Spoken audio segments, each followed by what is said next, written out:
که یو څوک حرامې پیسې ګټي دغه کس سره قرباني کول څنګه دي چې سړی خپل هغه سره شریک شي یا هغه ځان ته شریک کړي دغه قرباني صحیح کېږي او که نه صحیح کېږي. ګوره په دې کې دوه صورتونه دي.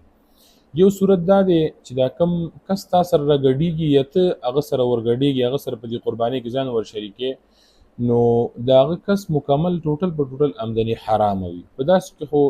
دې صورت کې خو هېڅ داسې جواز لاره نشته دی چې هغې کې سړی داسې وي چې یاره داسې لا داسې په داسې صورت کې قرباني نه صحیح کېږي چې هغه ټوټل آمدني حرام وي. دویم صورت دا دی چې د هغه ټوټل آمدني نه وي حرامه بلکې مکس مالي چې حرامه هم وي حلاله هم وي نو په داسې صورت کې بیا هغه ته درخواست کول پکار دي چې ته مونږ ته خپل د حلالو پیسو نه پیسې راکړه چې هغه مونږ قربانۍ په دې څاروي کې ولګوو. لکه هغه خپله د قربانۍ څاروی اخلي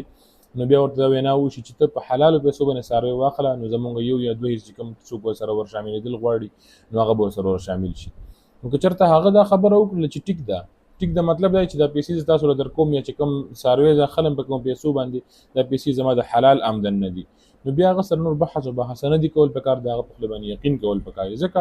چې شریعت مونږ او تاسو د بدګمانۍ نه منې کړي یو نو که چېرته هغه مونږ ته ووایي چې زه حلال د حلالې پیسې دي او بیا مونږ بدګماني وکړو مونږ سره بحث او بحث وکړو یا دا ګمان وکړو چې نه دا حلال نه دي بلکې حرام دي دا مونږ په خپله بیا په ګناه کې واقع کېږو. بس چې هغه دا ووایي چې دا زما د حلال آمدن نه دي په دې لحاظ سره بس هغه سره نو بحث او بحث نه دي کول پکار که خپل ور شریکېږي هغه سره نو هم بیا روا دي او که هغه ځان سره را شریکوي نو بیا هم روا دي. او بل دا هم درته ووایم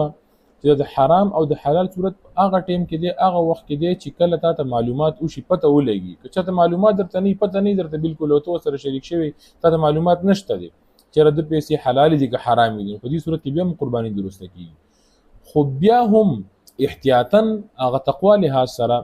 که داسې چېرته مشکوکه حالات سړي ته معلوم شي نو باید چې هغه ځای نه ډډه وکړي اجتناب وکړي پرهیز وکړي. دا صورتونه چې کوم یې بیان کړل مخکې هغه صورت کې دي چې قرباني کېږي او که نه کېږي.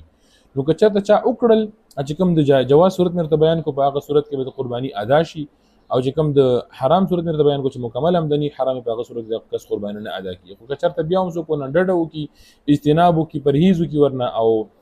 داسې کس نه ځان سره شریک کي او نه خپل هغه سره شریک شي نو دا ډېره غوره او بهتره خبره